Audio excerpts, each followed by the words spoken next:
Всем привет, меня зовут Анжела, добро пожаловать в первый писательский дневник в этом году. Итак, ребят, это мое первое видео в этом году, и я решила его сделать немножко в таком расслабленном темпе. Я хочу вместе с вами подвести свои писательские итоги за предыдущий год, обсудить писательские планы на этот год, еще тоже немножко обсудить разные темы. И, конечно же, начнем писать. И у меня сегодня 9 января, закончились все новогодние праздники, и я ничего не писала все 8 дней. Я просто смотрела сериалы. Половина дней у меня ушло на то, что я пересмотрела сериал «Очень странные дела», пересмотрела первые 4 сезона и посмотрела 5-й, заключительный. Обожаю этот сериал, он мне очень нравится. И когда я его закончила смотреть, мне Яндекс типа порекомендовал. Не то, что порекомендовал, а просто там, ну, там, знаете, есть такая графа, возможно, вам будет интересно. И там был сериал «Оно. Добро пожаловать в Дерри». И я вот думаю, я начну смотреть его. Там как раз вот про этого клоуна, возможно, будет что-то мистическое, как раз то, что мне сейчас нужно, но об этом мы поговорим позже. Итак, давайте начнем с итогов. С итогов за 2025 год. И итоги здесь у меня не очень какие-то великие или, как сказать, горы, в общем, я не свернула в том году, но я написала книгу. Я написала книгу, полностью ее закончила, и это мой второй год подряд, когда я заканчиваю целую книгу, и думаю, скорее всего, это и есть мой такой обычный, наверное, житейский темп, когда я могу выдавать по книге в год, не напрягаясь. То есть, если приложить усилия, я думаю, я смогу писать и побольше. Но вот если не прикладывать усилий, то по книге в год. И, конечно же, предыдущие 2 года мне было намного проще, потому что я переписывала свои книги, которые уже, да, до этого написала. Я просто их как бы дорабатывала. И из-за этого я не могу оценить, какой мой настоящий темп в писательстве, потому что я только сейчас вот начала работать с нуля над новой книгой, и я, наверное, только в этом году узнаю свой писательский предел, ну или что-то такое, потому что, да, предыдущие 2 года я просто переписывала, у меня уже была готовая история, у меня был готовый сюжет продуманный, и работа состояла только в том, чтобы красиво это все написать. Итак, в том году первое видео мое было посвящено тоже писательским планам, и я вам показывала свою такую табличку в Excel. Я просто расчертила целый год, и когда я пишу, просто заношу в эту табличку, свои цифры. Вы ее сейчас видите на экране, я ее вам постараюсь вывести. Она довольно большая, но постараюсь уместить. Итак, да, это просто год по столбцам. И вот когда я писала, я заносила эти числа в табличку, и она автоматически все подсчитывала. Вот, и проблема в том, что эту таблицу я в мае забросила, и больше я там ничего не отмечала, хотя, ну, я, конечно же, еще продолжала писать. А также в этой таблице вы видите, что март-апрель выделен фиолетовым, и это 2 моих месяца, когда я выгорела. И я уже вам рассказывала тоже, что в марте и в апреле меня одолевали прям, знаете, такие серьезные сомнения в том, что я делаю. И я действительно была на грани того, чтобы все забросить, больше, ну, не вести каналы, не вести вот так вот соцсети, и просто в удовольствие писать, ну, возможно, выкладывать на Литрес, возможно, нет. Ну, как бы, знаете, сделать что-то для себя и, ну, точнее как, просто писать, наверное, для себя и откладывать в стол. Такие у меня были мысли, и мне понадобилось 2 месяца, чтобы восстановиться. И, было тяжело, и именно потом я где-то в мае или в июне вам записывала, да, тоже видео, как сейчас помню, с такими, как вроде итогами за полгода. И я там говорила, что моя главная цель — это больше не выгорать от писательства, потому что, к сожалению, это очень легко сделать. Писательство — это такое вот искусство, когда ты много отдаешь. Вот ты отдаешь, ну и себя надо тоже чем-то наполнять. И я за этим не следила. Я практически не выхожу из дома, я работаю из дома, я снимаю дома, я пишу книги дома, я монтирую дома, я все делаю дома. И знаете, мне очень легко остаться дома. Еще проблема была в том, что в том году у меня не было отпуска вообще. Не то чтобы я там никуда не выезжала или еще что-то, нет, у меня просто не было отпуска, просто даже чтобы остаться дома, знаете, и спать весь отпуск дома на диване и смотреть сериалы. Вот такого тоже у меня не было. Вообще для меня это был тяжелый год, и были такие очень серьезные события в семье, поэтому знаете, как это сказать, я осталась на плаву к концу года, и я уже этому рада.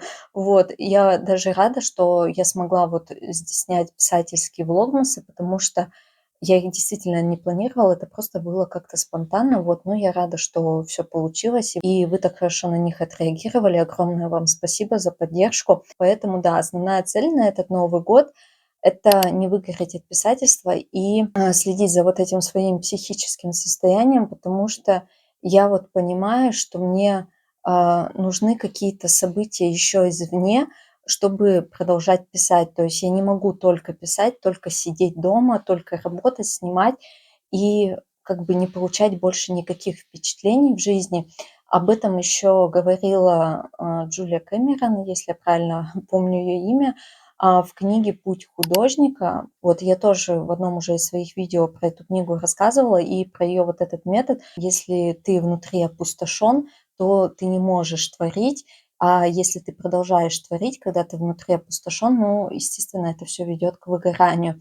Вот именно у нее в книге я подчеркнула вот эту вот идею, я с ней согласна, и для меня это работает. Поэтому вторая моя цель на этот год — это чаще выходить из дома. Я живу в Питере, здесь определенно есть куда пойти. Я уже просто, знаете, так подумала, просто выбираю любой парк на карте, еду до него и там гуляю, и вот так вот буду узнавать новые места, потому что определенно я хоть здесь и живу 10 лет, но я вообще, наверное, только процентов 10 Питера знаю, поэтому есть чем заняться, поэтому да, чаще выходить из дома. И несмотря на то, что я забросила эту таблицу, я все равно на этот год сделала новую. И, наверное, хочу в этом году ее лучше вести, потому что мне хочется все-таки узнать, сколько я могу за год написать. Что касается еще моих писательских целей, то, естественно, как я вам и говорю, 2 предыдущих года мне удавалось по книге в год выдавать,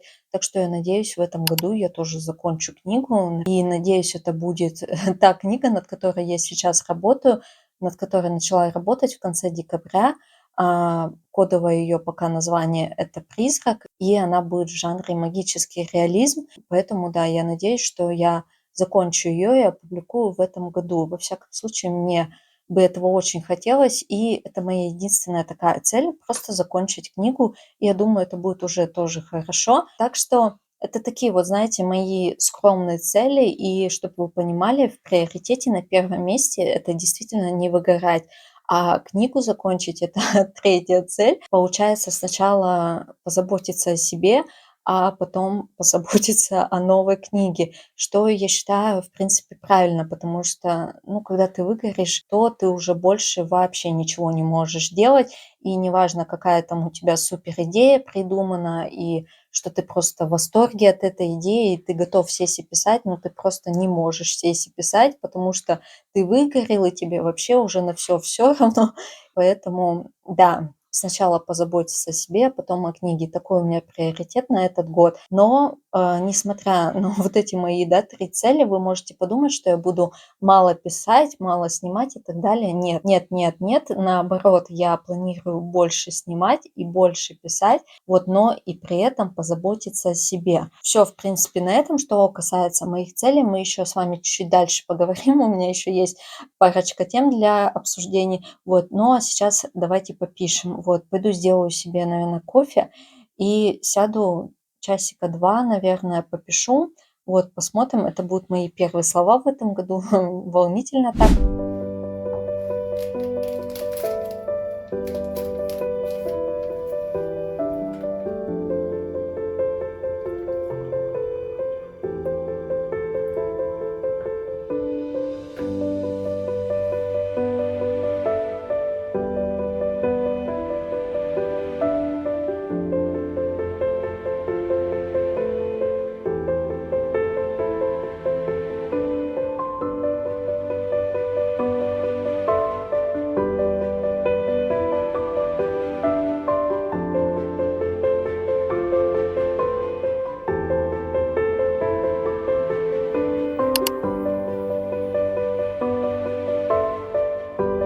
Итак, подключаюсь к вам. Я сейчас немного пописала, и, честно говоря, мне даже нечего рассказывать. Я даже, знаете, как-то даже не понимаю, что я пишу. Вот, определенно я могу сказать то, что мне не нравится то, что получается. Точнее, не то, что получается, там ничего не получается, а точнее, мне не нравится, как идет, что все так медленно, что мне не приходят идеи, и что я не могу сообразить, какая будет, знаете, полная картина у этой книги. В общем, начинаю опять загоняться, поэтому пришло время сделать перерыв и еще немножко с вами поболтать. Вот, поэтому, да, давайте еще поболтаем, потому что у меня ничего не пишется. Итак, что касается этой книги «Призрака», за новогодние праздники я обдумала ситуацию, в которой я оказалась, а точнее в такой ситуации, что у меня нет сюжета для книги, я не знаю, что писать. И чтобы вот так вот придумать сюжет для книги, я все-таки решила, что призрак – это ключевая фигура в моей книге, и когда я придумаю историю призрака, я придумаю историю и для всей книги, то есть придумаю весь сюжет. И, знаете, я так усердно думала на новогодних праздниках и все-таки понимаю, что, наверное, придумать детективную линию я не смогу. Ну, то есть, если есть убийца, да, мне хочется, конечно же, сделать хорошее преступление, чтобы был нормальный, ясный мотив, и чтобы этот убийца был, ну, получается, если он столько лет уходил от правосудия, значит, он такой какой-нибудь, да, хитроумный, вот, но в то же время, чтобы он попался. В общем, не уверена, что смогу придумать вот эту вот детективную линию, и в итоге я думаю, что у этого призрака будет какая-то другая история, и я даже склоняюсь к тому, что если я не смогу придумать вот так вот человека, который стоит за этим призраком, да, вот эту вот историю, возможно, я придумаю тогда, в принципе, призрака, и тогда у меня книга из жанра магический реализм перейдет в мистику. То есть будет настоящий призрак, и тогда мои герои будут, наверное, что-то другое делать, нежели просто приедут снимать видео о каком-то доме. Пока я ничего конкретного не знаю, но я определенно точно знаю, что если я придумаю историю для вот этого призрака, то потом весь сюжет у меня сложится сам по себе. И у меня, знаете, вроде как есть такое вот зернышко идеи для сюжета с этим призраком, но я еще конкретно ничего такого не расписывала и не обдумывала. И вот за новогодние праздники я поняла, что у меня нету такого места, куда бы я могла, знаете, выписывать все свои идеи в плане сюжетов. То есть, как я вам и говорила, я веду вот такие вот большие тетрадочки, но эти тетрадки созданы для того, чтобы уже написать синопсис для новой книги и потом на основе этого синопсиса придумать план и писать книгу. То есть это уже такой, знаете, как конечный вариант, когда я сажусь разрабатывать идею, когда идея уже есть. А вот место, куда выписывать все свои идеи, не оценивая их, у меня такого места нет, и поэтому я заказала писательский блокнот. Ну, точнее, это обычный блокнот, но просто я его буду называть, конечно же, писательским. Вот в этот блокнот я буду выписывать все свои идеи, не оценивая их. Я не буду думать о том, хорошая эта идея или нет, напишу ли я когда-то книгу по этой идее или нет. Мне просто нужно место, куда вываливать вот все бредни, которые приходят мне в голову. И это, кстати, не мой будущий писательский блокнот, потому что он мне еще не пришел. Этот блокнот просто демонстративный вариант. Это мой такой дневник мыслей, куда я просто выписываю все, что крутится у меня в голове. В общем, это моя такая отдушина. Это так, для наглядности, что я заказала блокнот, вот, он будет точно таким же, просто обложка другого цвета. До этого все свои писательские идеи я выписывала в тетради, которые вела, но в конце выделяла пару страничек и писала туда идеи. Но пара страничек недостаточно, чтобы выписывать все, что крутится в голове, и я не хочу себя сковывать всего парой страничек. И, наверное, я подниму все свои старые тетради и найду все идеи, которые писала там, и тоже перепишу их в блокнот, чтобы это все было в одном месте. Я поняла, что мне нужно, чтобы у меня было такое место, где вот я могу просто писать все, что мне приходит в голову. И это все, что касается моего такого нового вектора планирования этой книги. Вот. И еще хотела с вами затронуть одну тему. Мне в комментариях задали такой вот интересный вопрос: каково это писать сейчас вот книгу об осени, о призраке, о мистических событиях, когда вот на дворе вообще Новый год, вся такая новогодняя атмосфера, ну и потом, соответственно, просто будет зима, весна, лето, и, в общем, знаете, такое вот несоответствие атмосфер, и каково писать мне, когда вот так вот происходит такое несоответствие.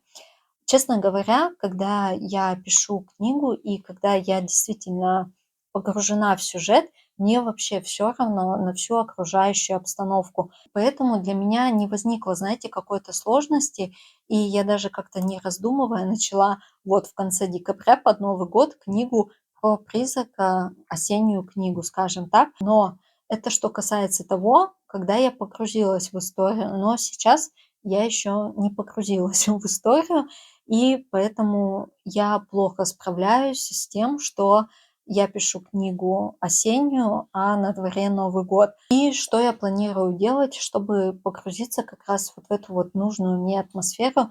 Это, конечно же, искусственно окружать себя этой атмосферой. То есть, как я вам и говорила, я определенно начну смотреть Скуби-Ду, я определенно, наверное, буду смотреть какие-то мистические фильмы, ну, точнее, это, наверное, все-таки больше ужастики. Вот, наверное, я буду поглядывать время от времени ужастики.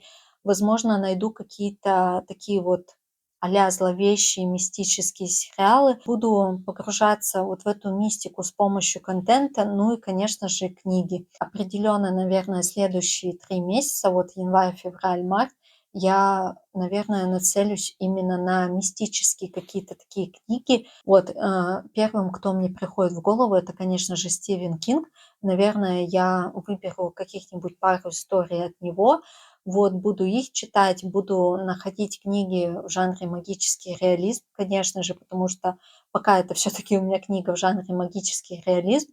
Вот, хочу почитать книги в этом жанре и просто что-то мистическое. Вообще, я хотела этот год начать с чтения писательских книг. В своем последнем влогмасе я вам показывала, что я купила парочку книг о писательстве, и я думала начать с них год.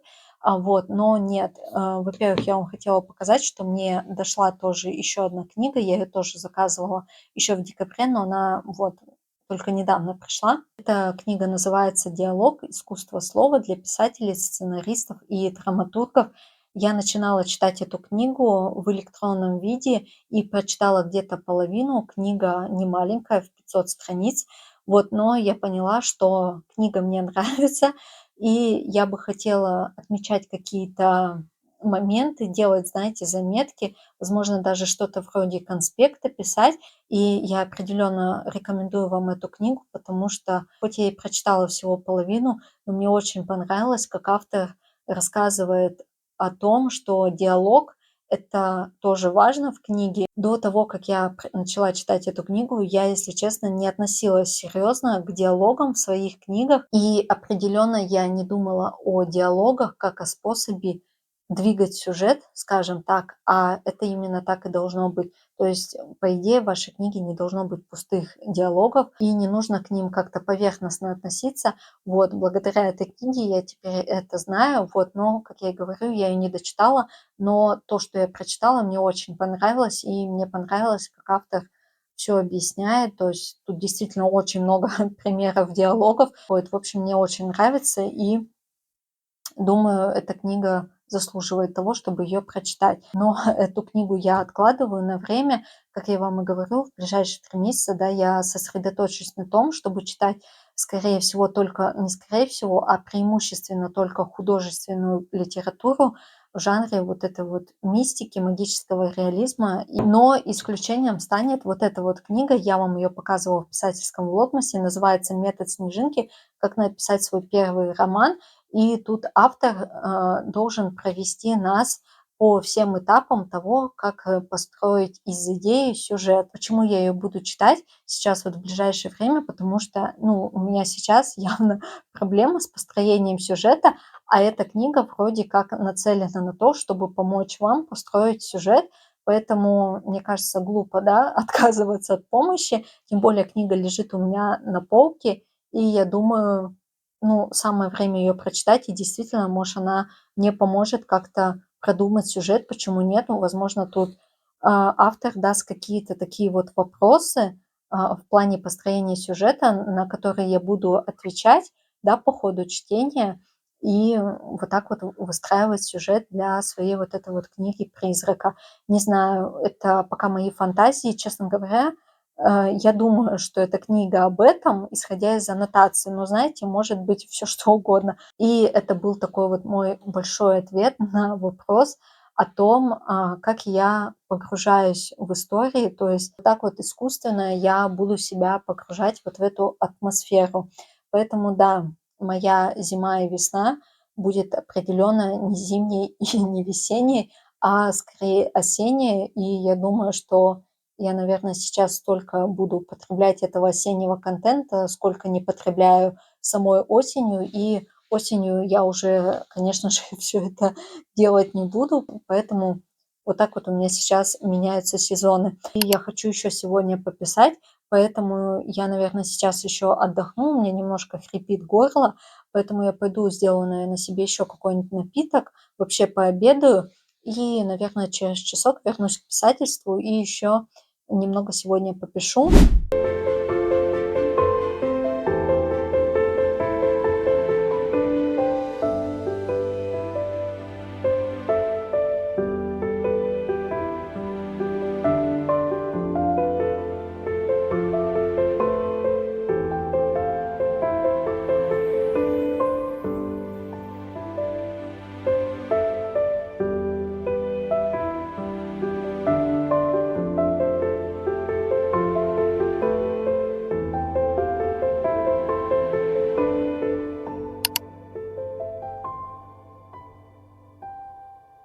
Итак, ребят, пописала я еще где-то около часа. Как я вам сказала, я пошла пообедала, еще немножко отдохнула и села дописывать 4 главу, и я ее дописала. Всего за сегодня я написала 1300 слов, что, в принципе, очень даже неплохо, намного больше, чем я думала.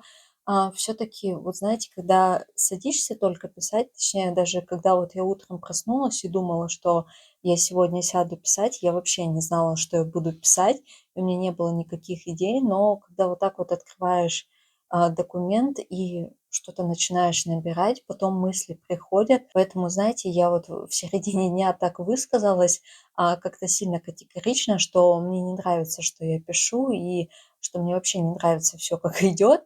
Вот, это, конечно, были такие сильные слова на эмоциях. Вот на самом деле все-таки я продвигаюсь и что-то пишу. Например, сейчас я начала описывать вот эту вот ночь, когда они а, проводят в доме. То есть 4 глава посвящена именно вот этой ночи, и там они только начали.